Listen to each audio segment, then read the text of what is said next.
podcast. We got our boy for a second week in a row back. Stone, what's up? How's it going, man?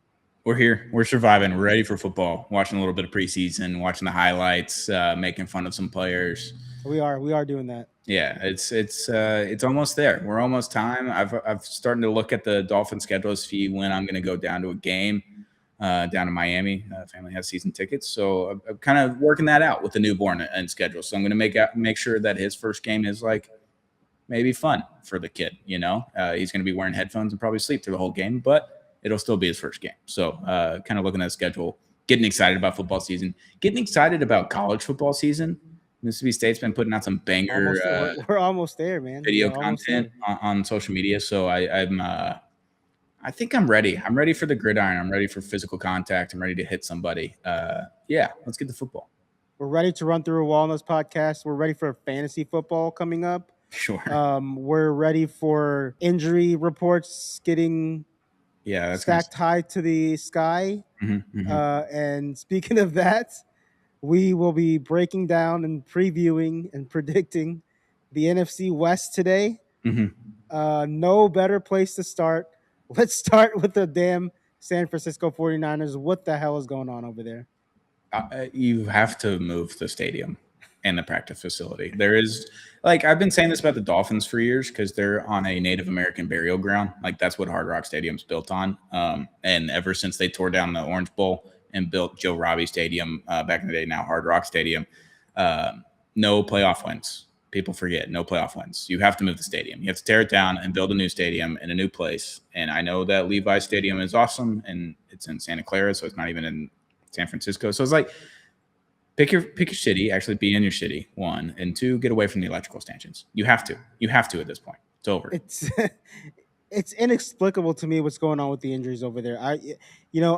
And Kyle Shanahan getting in a car wreck. What are we doing? Yeah, it's bad. It's bad over there. Oh, and we're in Houston. We're based in Houston. Mm-hmm. I was at the Astros game talking with a friend who's a 49ers fan. Oh. And I was kind of slandering his 49ers. He was like, whoa. We're going to be all right. We're going to be all right. And I was like, sir, have you seen this damn injury report stacking up? I mean, it stinks. I don't like it. The 49ers were a team that last year you picked correctly to get to the playoffs, and I thought they would take a step back. I think they're going to take a step back, just not because they aren't good. It's just the injuries to me right now it's a lot, man. It's a lot to overcome. Yeah, and you look at the offensive side of the ball. It's Brock Purdy, who got a little bit hurt last year, but I think Brock Purdy's better than what people are giving him credit for now. I think he is too. I think we're undervaluing what Brock Purdy is for the San Francisco 49ers. So I like Brock Purdy.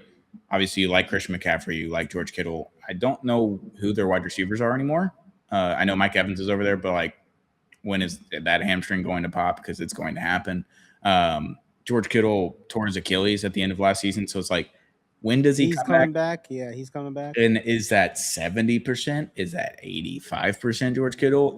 He's not going to come back and be George Kittle right off the rip from an Achilles injury this season. It'll be another season after that. Maybe he comes back to 95% of what he was, but he's also a year older. He's also a banged up tight end, kind of close to the same age as Travis Kelce. And we're seeing him kind of go and I don't know. It's just the injuries keep piling up. The defense doesn't seem as good as it was. The offensive line starting to get banged up and older as well. I think there's a lot of issues with this team. And now Kyle Shanahan's obviously gotten a car wreck. Glad he's okay, but had to take a week off for practice during training camp and preseason. That's a very pivotal time. We just saw another coach in this division say that he sees his son for 30 minutes a week on Thursdays. That's what we're talking about with these guys in the NFL. They don't see their families. They don't go home. They sleep at the facilities.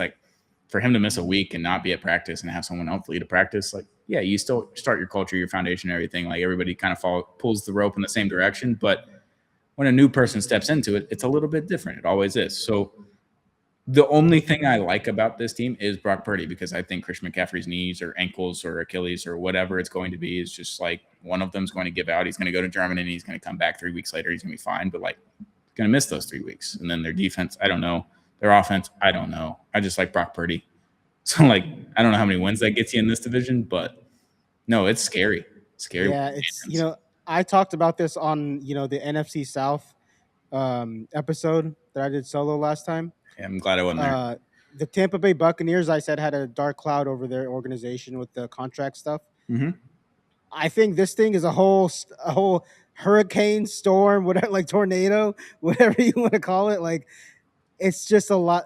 It's a lot to deal with. It's a lot to overcome. And Mm-hmm. if this team's goal is to get to a Super Bowl and be one of the best teams in the NFC, I think they have a ways to go to do that. Not because of their lack of talent, because they have talent.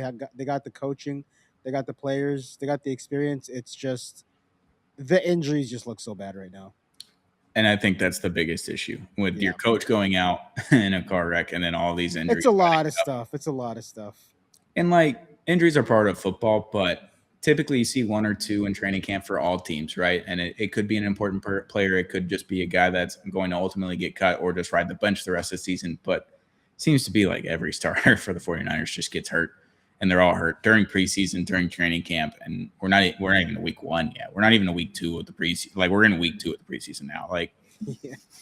it's just it's hard. And it's hard to keep battling through these injuries. It's always the next man out mentality with a football team. There's only 53 guys. How many guys do you have on the injury report? 40? And then we talked about Brock Purdy and like he's a great quarterback, but he's not Josh Allen. He can't carry No. you.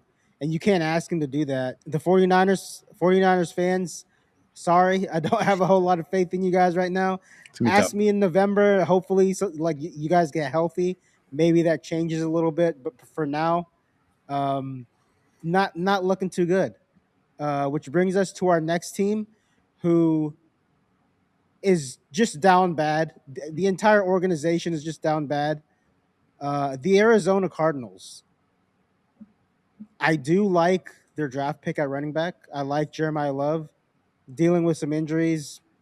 We'll see how that goes. It was the Carson Beck show in the first game of the preseason for them. Yeah, he was good, but then like he got hurt, and Jeremiah Love got a high ankle sprain because we're just playing him too much in the preseason. Give him a drive. If you know Carson Beck's going to be your guy, just give him a drive. Like that's what the Dolphins did when Malik Willis. Like here's a drive. Achan, here's a drive. 93 yards, touchdown, by the way. Not a big deal. Super Bowl on the way to Miami. Just give him a drive. You don't have to give him that much more. Like just a drive, 2 drives even. It's too many drives. That was way too many drives. Too many injuries. Not a great start for the Cards. I could go on a preseason rant for a little bit. Sure. There's a lot of people that believe we shouldn't have a preseason anymore. Disagree. And with the injuries, I'm not all the way there yet, but I understand the sentiment. Because back on our day, like the starters for any team didn't play the week 1 of the preseason. Didn't happen. No. And now you're seeing Joe Burrow out there. You're seeing the Tuas of the world out there. Obviously, you're seeing the young quarterbacks that had to prove themselves, but I think this preseason thing is gearing towards like in a few years where I feel like they're going to cut it down to 2 soon. Maybe 1 soon after that, maybe 0 after that. I think 2 is perfect. And I think you have to spread it out over a 3 or 4 week span. Like you play every other week. And then you do like joint practices. Like you have to do a joint practice with another team in between those 2 weeks. I think that's what maybe you should do. So that way you're seeing someone else a third time, but you're playing only 2 games. Because, yeah, the injuries are getting crazy because people are getting stronger and more massages and sign technology, like all the things that happen. And there's more injuries just because you're more athletic and there's more muscle and all these weird scientific things that I learned over the time of being an athlete in college. Like it's just like it's crazy, and that's why I never stretched because I was like, I'll just get injured, so I just didn't stretch. I didn't get massages, didn't do any of that. Never got injured in college, and then I retired after that. But yeah, I think 2 preseason games might be the perfect amount if you space it out over the 3 week span, and in the middle span you had to play.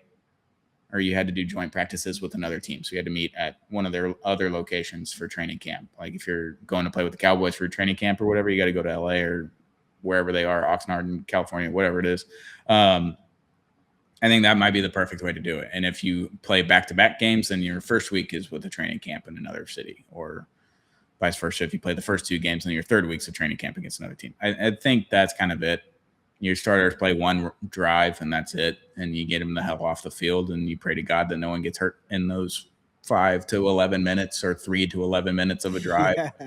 You just pray to God that that doesn't happen. And the Cardinals, like, look, we're in a situation where you're not going to win a lot of football games in this division. You're playing 6 games against the Seahawks, Rams, and 49ers. You might win. You might win one, maybe, with the roster, with the coach, with the quarterback, the talent on your squad. Like, you might win one. So that's okay. You don't have to win a lot of games. So you don't have to play them a lot in the preseason. You can get a look at them in the regular season. Yeah. I don't know. That's my thing on the Cards. They're not going to. Yeah, So like you said with the Cardinals, they're probably not going to win a lot of games. I don't think they should want to win a lot of games. no. The quarterback class coming up, we talked about, Dante Moore, Arch Manning, those guys. Yeah. Cardinals probably going to be in play for one of those two guys.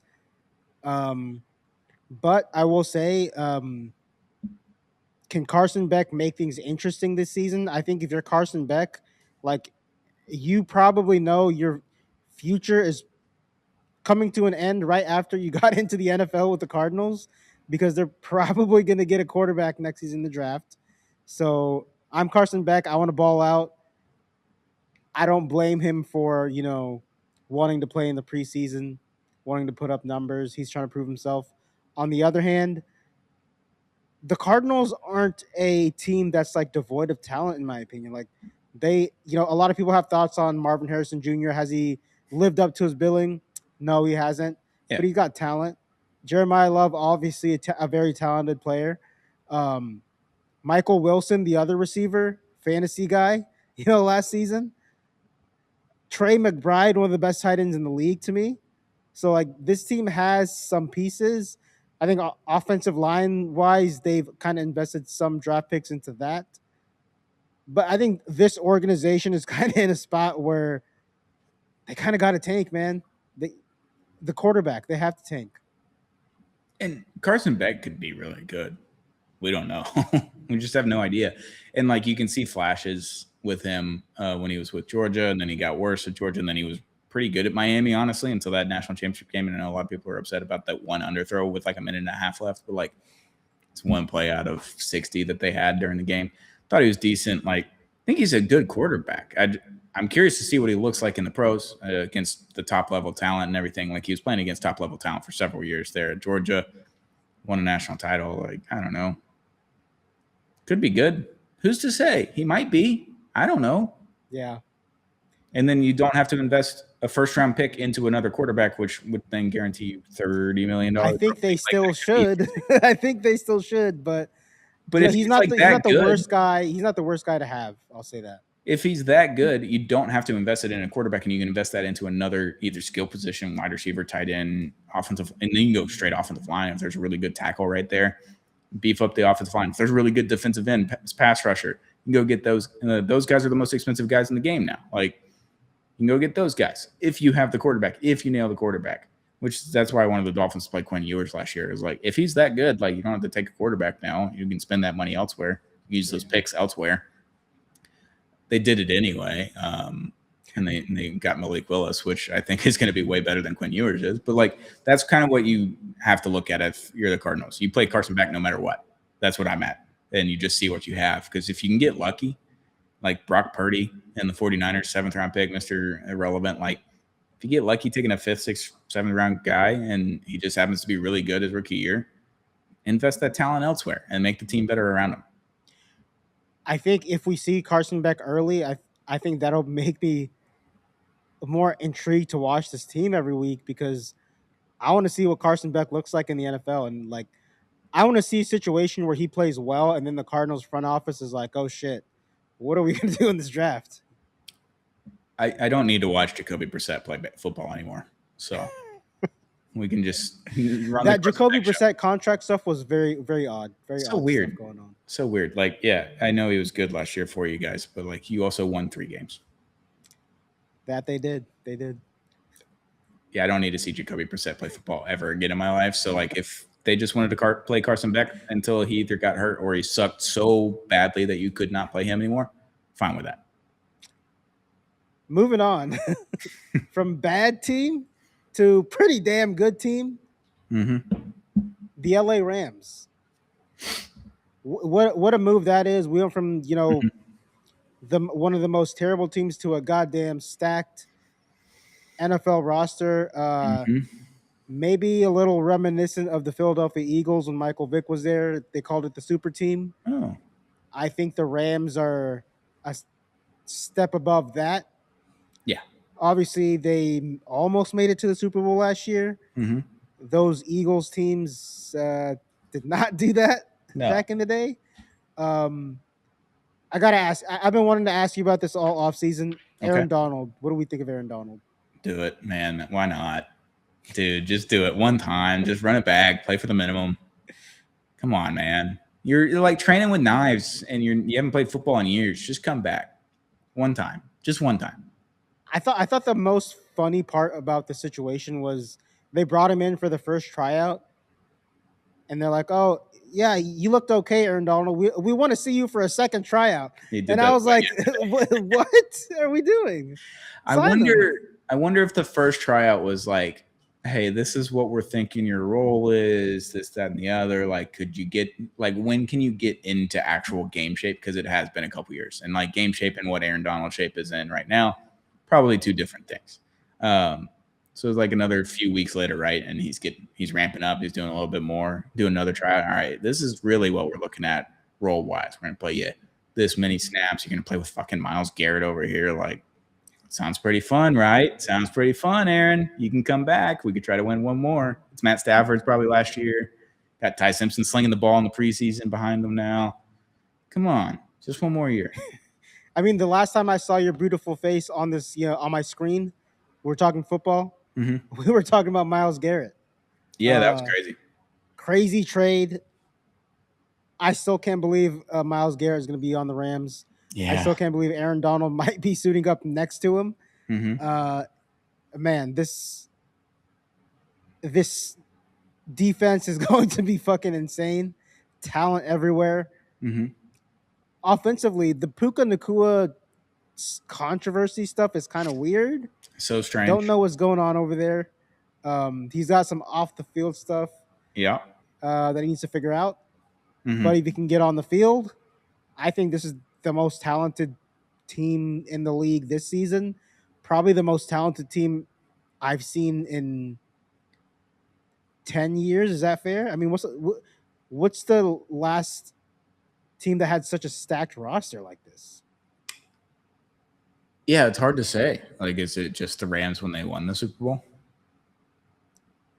Was that the last? That was a really good team, but this team's on a different. No, yeah, it's just Yeah, like this team's on a it's the different level. name power. I think is really what it is. You know, Yeah. like if you bring back Aaron Donald too, you had Miles Garrett on defense, and then Trent McDuffie. Like you got Puka Nacua and Devontae Adams as your wide receivers, and then obviously Matthew Stafford. Then your running backs like Kyron Williams and Blake Corum. Like that's a good stack right there too. And offensive line's getting a little bit older, but still decent. That defense is going to be nasty. Like Emmanuel Forbes, like I'm a big Mississippi State guy. Obviously went there. I loved Emmanuel Forbes when he was there. He's just like your third guy in the secondary. It's like, okay. Oh, they got Trey McDuffie too from the Chiefs. Yeah, Trent McDuffie's out there. Like, they're just, there's a lot of name power, and that doesn't necessarily equate to wins. However, it's the LA Rams. Like, you also got Puna Ford. Like, they just have guys kind of just everywhere. Yeah. I, They don't it- have a lot of holes. No, it's Sean McVay is the thing here. Like you could do that Eagles team with Andy Reid and Michael Vick and all that kind of stuff. Like, yeah, that was one thing. Andy Reid wasn't Andy Reid yet. Or he was, but he wasn't. He hadn't won a Super Bowl and he had to really work into it and all that kind of stuff. Like this is a team that's won a Super Bowl before with this coach, with this quarterback, with this system. And man, I don't know. That's just a lot of name power with the ability from your head coach and your quarterback to carry you through a bunch of games throughout the regular season. Like that's a lot to go against. It's kind of Thanos-ish. A little bit. Ish. Well, Yeah. Staying on the comic book theme, it's Doctor Doom. I mean, Okay. it's Doctor Doom. Like they're just they're just gonna dominate everybody. I feel like is what's gonna happen. I mean, are they going to get to the Super Bowl? We don't. I mean, I don't know. We'll see Right. about that. A lot of things can happen, but I would say they're the most stacked team in the league. I would say they're the best team in the league. I know the Seahawks just won the Super Bowl, and Seahawks fans, I get you. Like, flex your ring. Uh, you are not more talented than the LA Rams right now. The LA Rams are on another level. It kind of reminds me of the Dodgers in baseball. They sign everybody. They're just better than everybody. Um, Mm-hmm. I mean, the Rams are bringing back a Hall of Fame fucking monster in Aaron Donald, and there's nothing you can really do about it. And Yeah. that's pretty much what it is with the Rams. I was gonna equate it to the Knicks. I'm wearing my Knicks hat right now.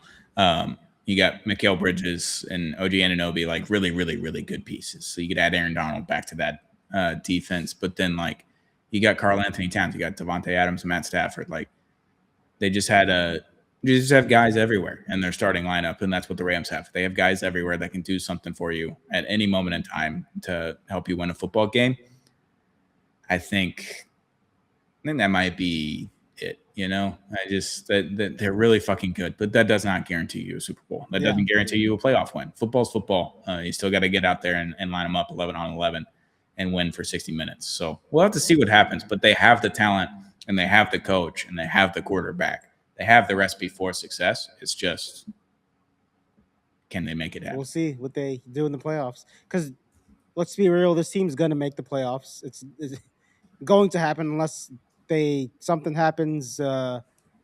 Unless God favors a different team other than the LA Rams. I Right. mean, if they're probably going to make the playoffs. It's just what they do in the playoffs. They got to the NFC Championship game last year, and They're good, man. They were in a fight with the Super Bowl champion, so I don't think it's that far fetched to pick this team to get to the Super Bowl. No. Obviously, we're going to get into our picks later on down the line, but yeah, the LA Rams. Moving on to the last team in this division, the Super Bowl champions. Can they defend their Super Bowl championship? Sam Darnold and the Seattle Seahawks. I never thought I would be saying that a year later, but here we are. Strange, isn't it? Strange. It gives me hope, It's just like, look, Sam Darnold could do it. Maybe one day I can get the Dolphins one. Maybe one day.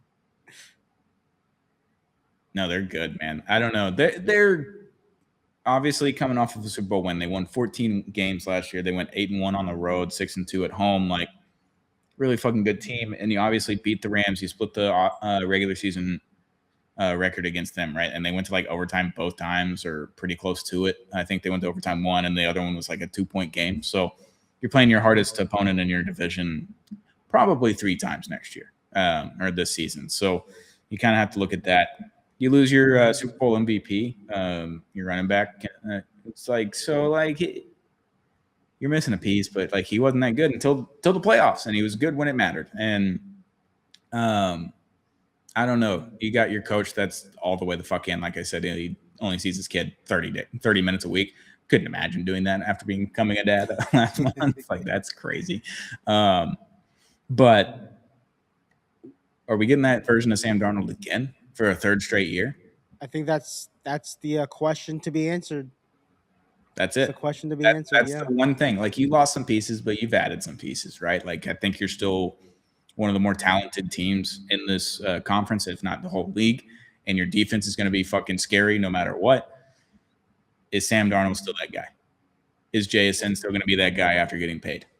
Those are the 2 things, I guess, that I'm really looking at. And then the third question to me is, how are they going to be able to kind of replace Kenneth Walker in that offense? Because during the playoffs, Kenneth Walker was a monster for that team, and I would say he was a big reason that they made that run and won that Super Bowl. Obviously, Super Bowl MVP right there. Yeah.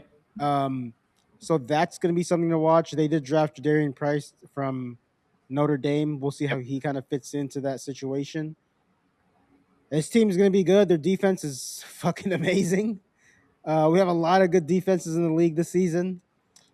Seattle's going to be up there. Devon Witherspoon just got paid. Congrats to him. JSN got paid a fat contract. So congrats to those guys. But like you said, I think it all comes down to Sam Darnold. Are we what version are we going to get of him? can he be good enough to get them into the playoffs? Obviously, defense is amazing. Yep. I think I will give him the benefit of the doubt because how can I not? He just won the Super Bowl. Yeah. So, I'll give him the benefit on the doubt and say yes to that. Can he replicate a zero turnover playoff season again? I think that's going to be the main thing to watch. I think my last question is now. I'm a big believer in that culture starts from the very top, which means your ownership. Is your ownership like going to give you the money and allow you to ball out and go after it and get after it and just stay out of the way without any major decisions happening? Is that what's going to happen? Or is this new owner, I don't know how to say their name, the Koslas? They're buying this from the estate of Paul Allen. Paul Allen died a handful of years ago, right? Left it to the estate, which his sister was running. They just sold for $9.6 billion, I believe, and that $9.6 billion is going to charity, not to his family at all, or his wife, or his kids, or anything like that, which is whatever. Good for him. $9.6 billion getting an influx into charity. Good for them. Is that going to change? Is the ownership going to step in? Are they going to be in the meetings? Are they going to need to have more of a say than the Allen estate did? Like, the Allen estate kind of just moved out of the way, right? They just let the team be the team. They made sure that they hired the right guys. They fired Pete Carroll when they needed to fire Pete Carroll, and they got to the Super Bowl. They won it. Does this new ownership step in and make more decisions than they should? I don't know. I think you make a good point, but I don't think that's going to be a factor like this season. I think they're still going to be good this season. But for the future, yes, I could see that happening. We'll see how that kind of plays out. But it's got to be approved by the owners or by the owners as well from the NFL. And I don't know if it's gone through yet. I don't know when that meeting occurs, but like I would assume that just goes through because like the Seahawks technically didn't even have an owner. So yeah, it's true. It was a ghost ruling the Seahawks for a while there. So along with the Trailblazers until they just sold recently too. So Pacific Northwest, am I right? God damn. Yeah, I don't know. It's all those Microsoft guys. What's going on there? But yeah, it's a fun division. It's a hard division. A lot of really good football in this division. With that being said, it's time for our predictions for the NFC West. Number 4, I feel like it's the Cardinals. No brainer. It's the Cardinals. It's the Cardinals. No need to talk about it. Cardinals. Let's go to number 3. Yeah. Number 3, I'm going San Francisco. Yeah, same. I think there's just too many injuries and too much. It's a lot. It's just a lot. You just didn't capitalize. You didn't win the Super Bowl when you had the chances. You had multiple chances at the Super Bowl and you lost both times to the Chiefs, right? Like you didn't get over the mountaintop, and now you're gonna have to retool and refix that roster after this season. I think when some money starts to come off the books and you can have more flexibility, that's when you got to retool and regrip. And I think that's this year, and they could still win 12 games.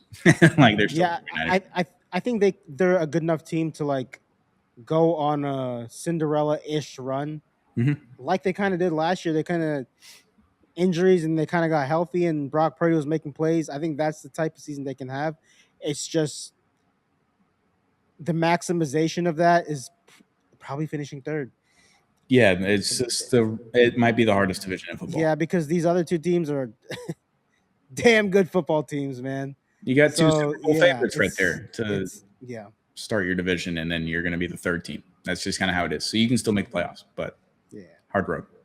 Number 2, I'm going to go Seattle. I'm going to go Seattle to go number 2.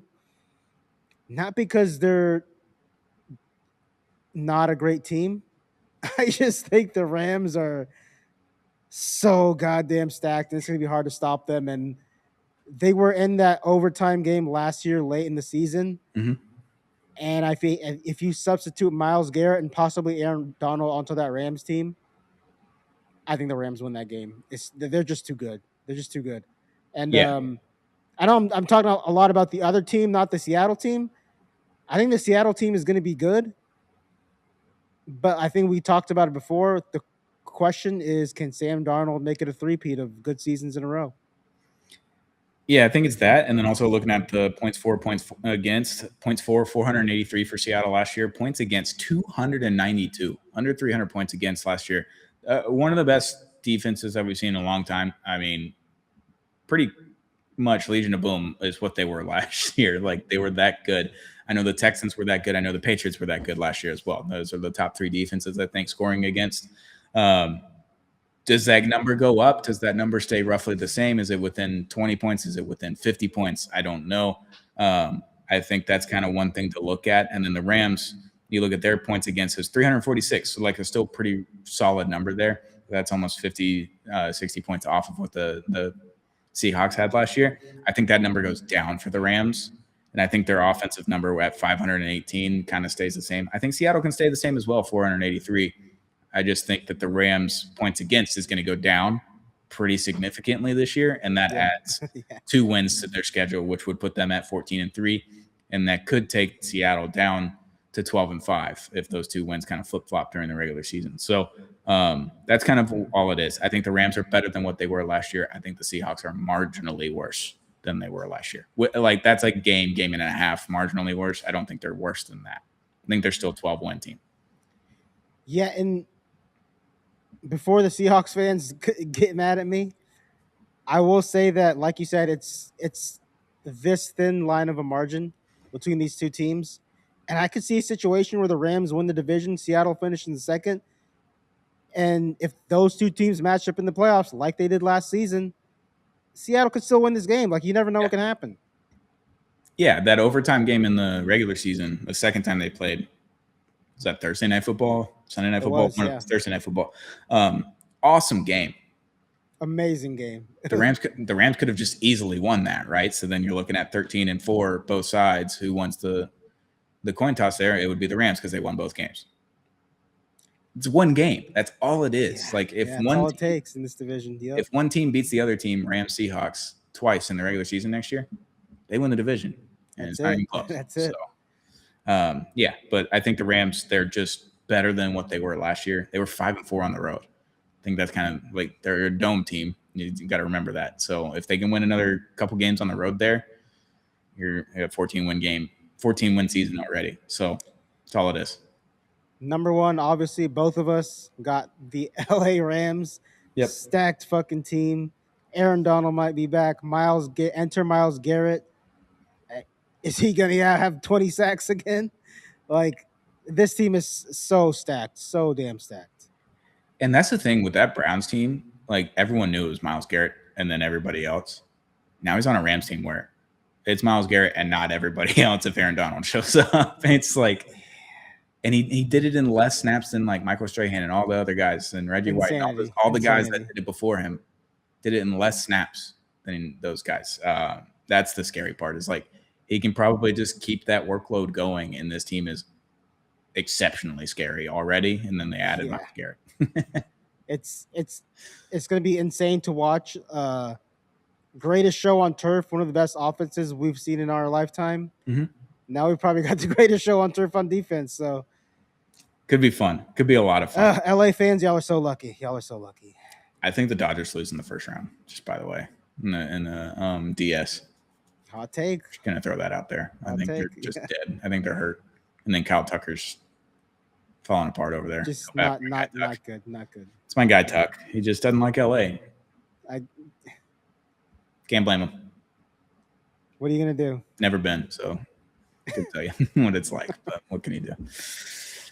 That's fun. That will do it for our NFC West preview and prediction episode. Tell us what you guys think about our predictions. Do you guys agree? Do you guys disagree? Get in that comment section. Hit that notification bell. Subscribe to our YouTube. Follow us on social media. We got TikTok, Instagram, Twitter.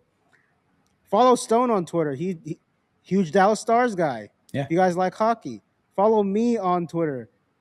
I talk about the Texans. Sometimes it can get kind of sad and depressing with my sports teams, kind of both of us, but follow us, have fun with it. And we will see you guys on next week's episode of Play Action Takes Podcast. Watch football. Watch football.